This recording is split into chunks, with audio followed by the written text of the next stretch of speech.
朋友们，大家好，欢迎大家收看宋宇国内亚视频节目。随着这个气温的不断降低啊，疫情又一次在全球掀起了一波小高潮。这西方国家呢，由于对疫情的防护措施不到位，目前呢已经再次陷入困境。尤其以美国的洛杉矶为典型代表。据说随着确诊人数的不断增长，洛杉矶的各大医院呢已经到了快要崩溃的边缘。万般无奈之下，当地医疗机构呢再一次向美国海军发出了求助信号，希望美国海军呢能够派医疗船来帮助他们缓解压力。然而令人失望的是，这艘被寄予厚望的医疗船呢，目前正在俄勒冈州的一个船厂里接受治疗，维修工作呢最少要等到4月份才能够结束。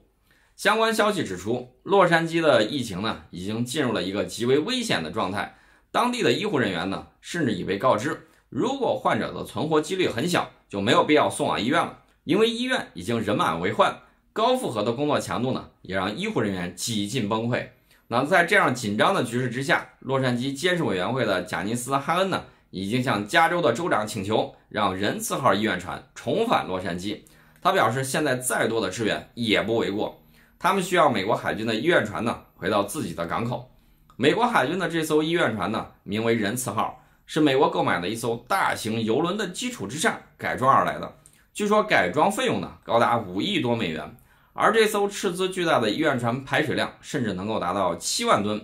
一些国家的航空母舰呢，在它面前都要相形见拙。而且呢，仁慈号的优异性能呢，也让它在现代化程度上高人一筹。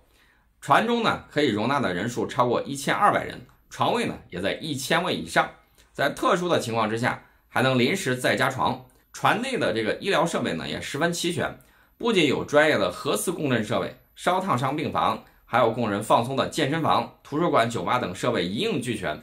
但是仁慈号设计之初就没有考虑到应对传染病的问题，船体虽大，可是没有设计隔离传染病人专用的隔离舱室，实际效果呢跟新冠疫情时的邮轮呢没啥两样。早在去年的3月份，仁慈号医院船呢就应洛杉矶政府的请求前往抗击疫情，但是呢他根本没有能力接受疫情患者，只能接受当地医院的普通病人。说白了就是起到一个腾出床位的作用。尽管如此，在医院床位极其紧张的情况之下，通过这艘医院船腾出的床位呢也是很宝贵的。但是在治疗患者方面，仁慈号表现的呢却是差强人意。在1个多月的支援中呢，仅收治了77名患者。随后在2020年的4月14号，美国海军第3舰队女发言人里格尔中校宣布，停泊在洛杉矶附近的仁慈号医院船上有7人新冠肺炎检测呈阳性，116名医务人员呢随即疏散下船，进入附近一处基地进行隔离。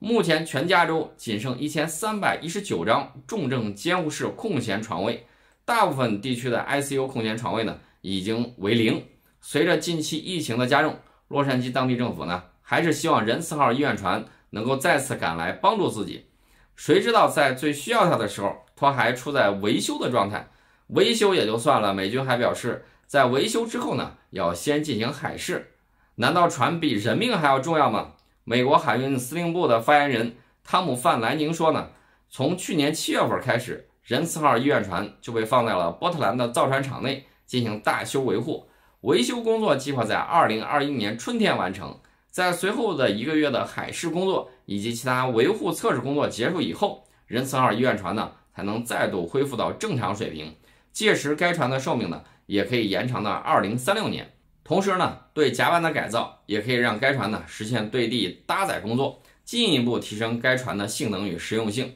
另外令人感到奇怪的事情呢，就是美国国防部呢对于是否有州要求派遣医院船的问题转交给了美国联邦紧急事务管理局。但是该局的官员珍妮特·蒙特西却表示，截止到目前还没有任何州正式提出派遣医院船的要求。他同时还表示，他们将继续致力于和各州精诚合作，为他们在抗击疫情方面提供尽可能多的支持。洛杉矶当地政府的态度与美国联邦紧急事务管理局的对外发言形成了鲜明的对比，真是让人一时摸不着头脑。但是从去年3月份的支援来看，就算派遣医院船能够起到的作用呢，恐怕也是杯水车薪。所以洛杉矶政府发出的援助请求大概率呢只能以失败告终。对于当地不断恶化的疫情来说，美国海军根本无法起到关键作用。与其指望医院船象征性的支援，当地政府呢，还不如好好想想办法，脚踏实地来解决问题。